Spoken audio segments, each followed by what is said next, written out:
28곡인데 27곡이 빠뜨린 부분이 있네요. 140행에 보면은 140행.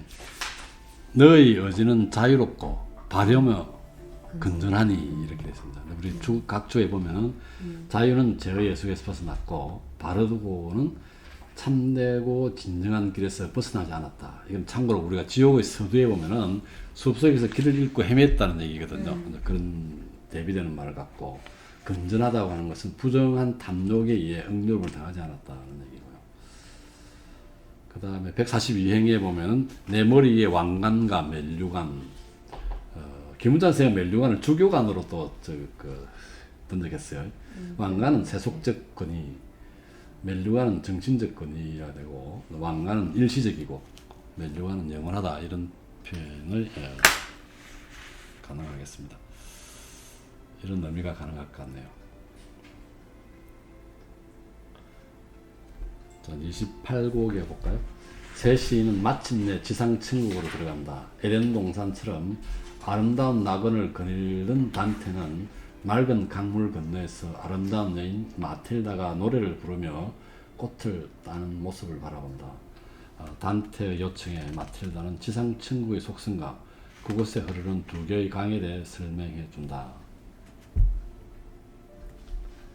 4월 13일 오전 6시 7시입니다. 이행에 보면은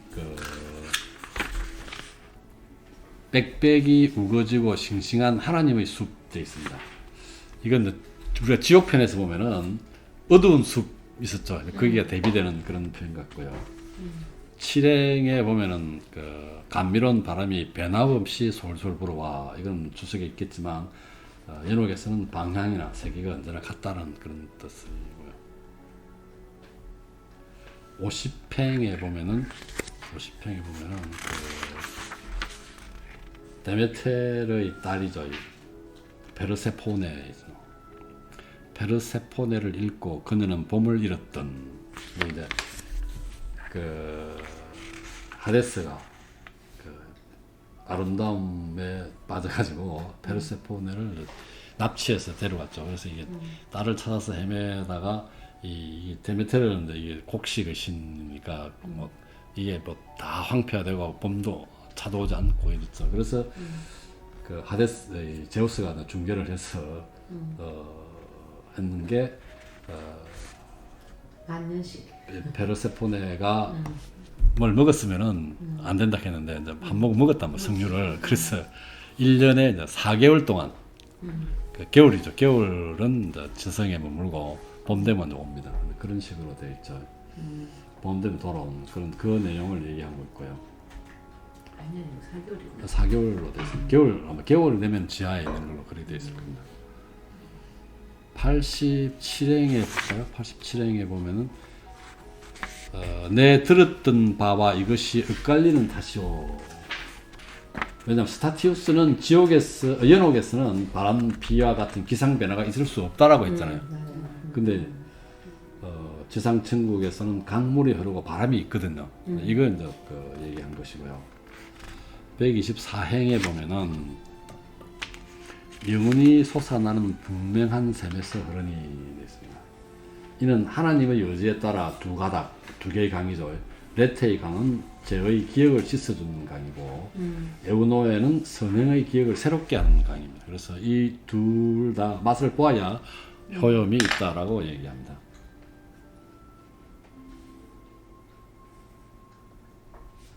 이 18곡은 여기까지 할까요? 다른 뜻이 이제 거기에서는 감히 맛볼 수 없는, 그쪽에서는 감히 열리지 않는 그런. 이렇게 번역해야 되겠네요. 다 있다는 그러니까 거죠. 120행에 보면은 이 거룩한 들녘에는 온갖 씨앗의 수확이 가득하고 그렇죠. 이 세상에서는 딸 수 없는 수확할 수 없는 나무가 있다는 거죠. 열매가 여기는 있다는 거죠. 연옥은 모든 것. 그러니까 딸 수 없는, 그러니까 여기서는 온갖 씨앗으로 가득하고 인간들이 사는 세상에서 딸 수 없는 과일이 맺힌다는 거죠. 여기서 이렇게 번역하는 것이 타당할 것 같습니다. 이게 좀 말이 이상하네요. 29곡 가겠습니다. 단테는 마틸다를 따라 걸어가는데 숲에서 눈부신 빛이 비치고 노래소리가 들려온다. 그리고 레테강의 맞은편에 7개의 촛대를 선두로하여 24명의 장로와 4마리 짐승의 호의를 받으면서 그리폰이 끄는 술에 춤추는 노인들의 신비롭고 놀라운 행렬이 나타난다. 사명에 보면은 이제 그 복되어라 거룩한 죄 용서받고 제 흠을 벗겨진 자여 이렇게 되어 있습니다. 이거 연옥에 올라온 사람들은 그 죄를 정죄를 한 사람들이죠. 29행에 보면 그 나는 저 행운할 길 없는 즐거움을 베아트리체를 만나는 즐거움일 것이고요. 51행에 보면 그 소리들이 호산나인가 호산나가 뭐예요? 그냥 거기는 우리 저 주석에는 살려주소서라고 되어 있는데 구하옵나니 이제 구원하옵소서 이런 표현. 호산나가 적절한 것 같아요. 구하옵나니 이제 구원하옵소서.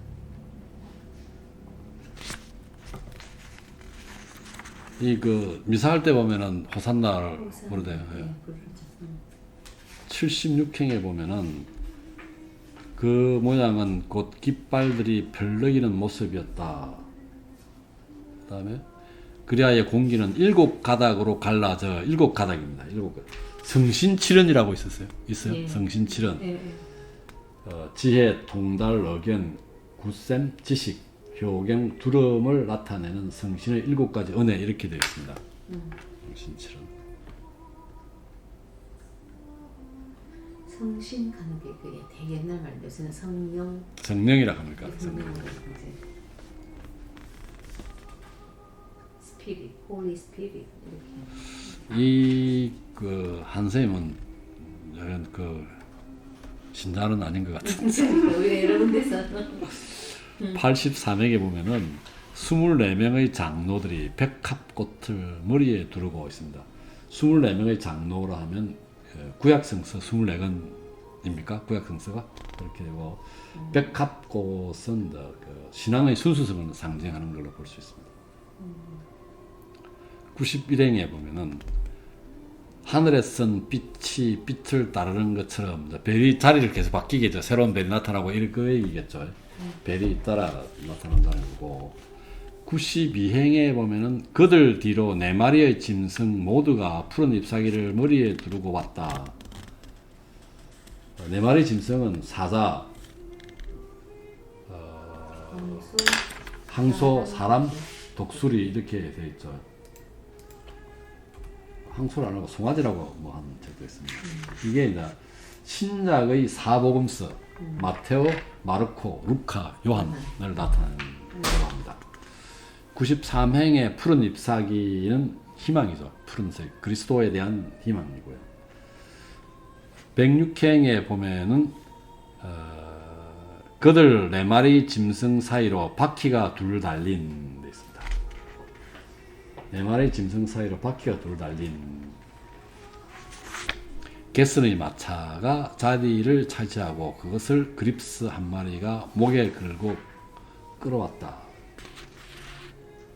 게스의 마차는 교회를 상징한다고 합니다. 마차가 교회를 상징하고 바퀴 둘은 이제 2가지 의미가 있대요.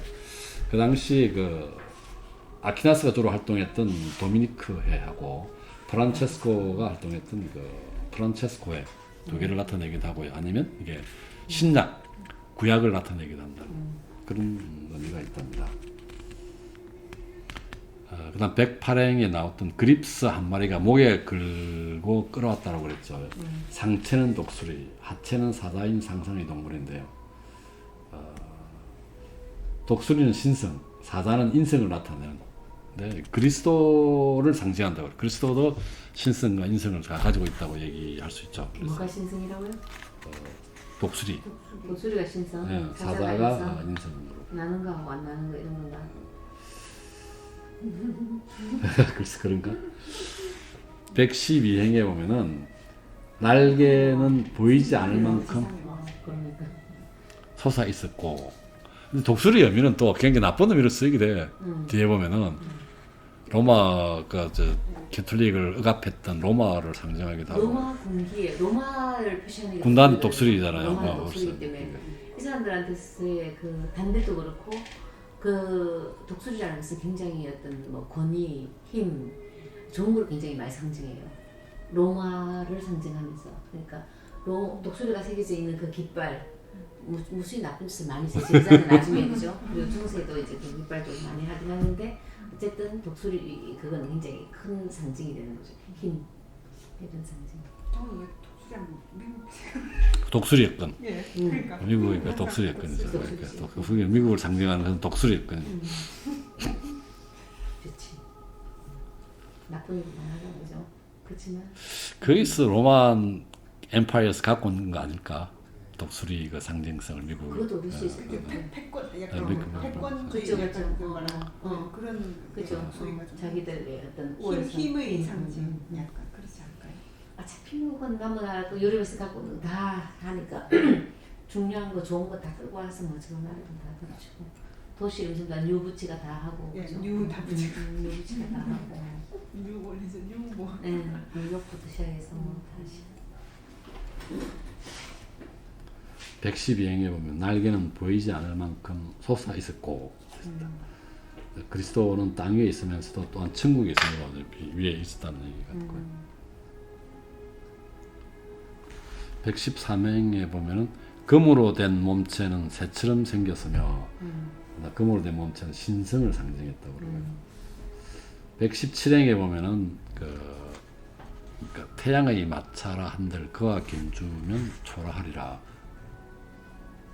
이 파이톤이 아폴로 아버지 찾아갔다가 손 들어달라고 그냥 신은 한 번 약속하면 분복 안 된다고 그랬죠. 무슨 손이 들어준다 했다가 이 들어주면 안 되는 손을 들어줘가지고 결국은 죽게 만들었죠. 제우스가 죽이겠는데 이런 게 자기가 신의 인정 욕구래요. 그 파이톤이 자꾸 애들 그 친구들한테 그 아버지 없다고 놀림을 받으니까 결국 아버지를 찾아가서 인정받고 하자는 그런 욕구. 122행에 보면은 그 세 여인이 왔는데 하나는 얼마나 빨갛든지 빨강은 사랑, 푸른 색깔은 희망, 흰 색깔은 믿음을 나타내죠. 그러니까 이게 삼신덕을 나타냅니다. 이탈리아 국기 색깔이죠. 128행에 보면은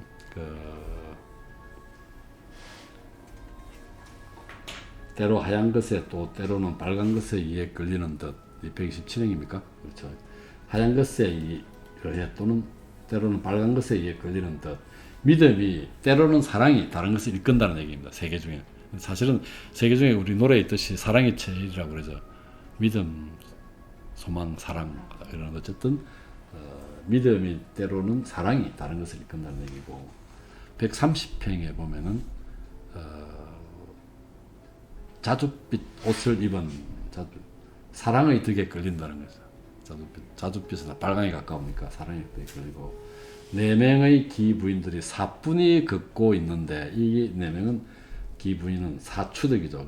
그러니까 아까 삼신덕이 나왔고 인간 우리가 플라톤 이후에 이런 사추덕이 이야기를 많이 하는데요. 지혜, 용기, 절제, 정의 이제 플라톤이 용어입니다. 이거는 근데 이것도 다르게 또 쓰는 사람도 있고 그러는데 지혜, 절제, 용기 그런 게 뭐예요? 이제 순서는 플라톤에 보면은 지도자는 지혜, 수호자는 용기, 그 다음에 생산자는 그 절제잖아요. 절제는 전체에 다 해당되는 얘기고 이게 잘 조정이 잘 되면은 이게 정의롭다라고 얘기했잖아요. 근데 이제 토마스 아퀴나스에 나오면서 이게 이제 정의가 별도로 그냥 들어가 있죠. 이게. 그러니까 순서가 약간 헷갈립니다. 원래 플라톤의 입장에서는 지혜, 용기, 절제 이게 통합된 게 정의라고 그랬는데 이게 토마스 아퀴나스에서는 정의가 별도로 그 순서가 좀 다르게 돼 별도 하나로 들어가 있죠. 항목으로. 132행에 보면은 세 개의 눈을 가진 여인이 인도하고 있었다. 이 세 개의 눈을 아퀴나스의 시간론에 입각하면 과거, 현재, 미래를 한꺼번에 보는 눈이라고 할 거예요. 한은권 선생님은 김은찬 선생님은 지혜를 상징하는 다른 덕의 바탕이라고 얘기를 했습니다. 왜냐면 그 아퀴나스의 시간론을 잘 몰라서 어쩌다 한홍생에 이런 근거가 있기 때문에 이런 표현을 썼겠다는 생각은 들긴 드는데요. 135행에 보면 똑같은 두 노인네가 있음을 나는 알았다. 성 바울로와 성 루가죠. 바울의 서간집과 루가의 복음서를 나타낸답니다. 142행에 보면 초라한 모양을 한 네 사람, 야고보, 베드로, 요한, 유다를 나타내는데 다른 것에 비해 분량이 적어서 초라하다. 다른 복음서에 비해서 그렇게 한 게 한인권 쌤 번역이고, 김훈찬 생은 상대적으로 덜 중요해 보이는 거라서 그렇게 했다. 보이는 신약이죠. 신약이라서 그랬다. 이런 책은 지금 그 캐톨릭 신자가 아니면 못 읽겠어요. 이게 우리는 지금까지 계속 이렇게 읽어왔기 때문에 지금 하면 조금 이해가 되는데, 그 아우티누스에서도 우리가 약간 그 억지로 빨려 들어갔죠. 아니 약간 접촉을 했죠. 그 신학하고. 그다음에 토마스 아퀴나스에서도 그랬고요. 그래서 조금 괜찮지만 이거 친곡을 처음 그냥 무신론자가 읽기에는 굉장히 그 힘든 책 같아요. 143행에 보면은 초라한 모양을 한 네 사람, 저는 이거 아무 그거 없이 해석서 없이 봤을 때는 그 예수의 제자들이잖아요. 예수 제자들이 직업도 전부 다뭐 어부고 뭐 이랬잖아요. 그랬었어요? 그랬으니까 그 본래 모습으로 봤을 때는 초라한 행색일 수밖에 없는. 그럼 딴 사람도 초라했는데 그럼 뭐 다른 사람은 없다. 베드로도 그거 아니에요? 아니, 베드로가 나왔네. 다 앞에 나온 사람은 바울과 루가는 어떤 사람인가? 다 제자인데 그 사람 뭐좀 괜찮은 사람인가? 지금 뭐 없고요. 지금 여기 밑에 보면 일단 네 사람 사도 네 명이 지금 등장하고. 야고보, 베드로, 요한, 유다는 조금 별 볼일 없는 사람이었나 보지? 유다는 예수를 비판하는 사람이잖아요. 아니 뭐 원래 원래. 그 사람도 한 제자들이 다 멀쩡한 느낌이 있어가지고 훌륭한 어떤 직업을 갖고 있는 사람은 없었어요, 전부 다. 직업이나 그저 뭐 제대로 좀 네, 잘 그런 없었어요. 하여간 하는 선생님은 뭐 그렇게 했고요. 분량이 적어서 초라했다 했고, 그냥 그렇게 느꼈거든. 여기서 뭐 김우자 선생님은 뭐 상대적으로 덜 중요해 보이는 신약이래요. 그게. 신약을. 신약 중에서도 그 야고보, 베드로, 요한, 유다가 쓴 그 책들이 상대적으로 덜 중요해 보인다고 돼요. 요한은 굉장히 중요한. 그런 거. 예. 근데 김우자 선생 그렇게 돼 있어요. 요한 잠깐만. 복음서가 굉장히 인기가 있는 게 굉장히 인간성을 많이 담고 있고. 그렇죠. 요한 예수가 가장 사랑하는 그런 제자였거든요. 제일 어리고 막내고.